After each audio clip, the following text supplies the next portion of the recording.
আসসালামু আলাইকুম ভিউয়ার্স, আশা করি আপনারা সবাই ভালো আছেন। আমি কামরুল হাসান ইমন চলে আসছি আমার নতুন একটি ভিডিও নিয়ে।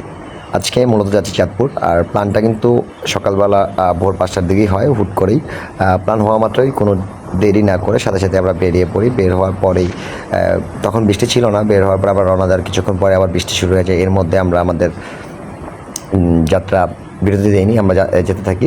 বৃষ্টির মধ্যে খুব ভালোই লাগছিলো রাইড করতে। হালকা বৃষ্টি, খুব ভারী বৃষ্টিপাত নয়, হালকা বৃষ্টির মধ্যে বাইক চালিয়ে খুব ভালো লাগতেছিল। এছাড়াও আজকে ওয়েদারের কথাটা যদি বলি, ওয়েদার ছিল খুবই সুন্দর আর কি।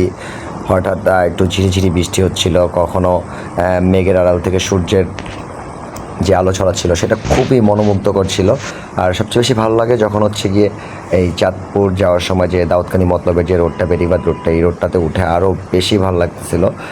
এই পাশে যে ওয়েদারটা ছিল, ওয়েদারটা খুবই এনজয় করার মতো ওয়েদার ছিল। এই একদম মেঘে মাঝে মাঝে এরকম মেঘ কালো হয়ে আসছিল, বৃষ্টি নামছিল, আবার সূর্যের আলো ছড়াচ্ছিল।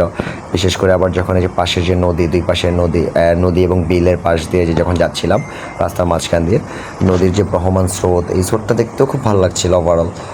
আর এটা দেখে মনে হচ্ছিলো যে এই সময় যদি সাজেক বা বান্দরবন যেত আরও বেশি ভালো লাগতো। সাজেক বা বান্দরবন একটা ক্রেভিংস তৈরি করে দিয়েছিল। ওভারঅল খুব ভালো লেগেছে। সকলকে ধন্যবাদ সাথে থাকার জন্য।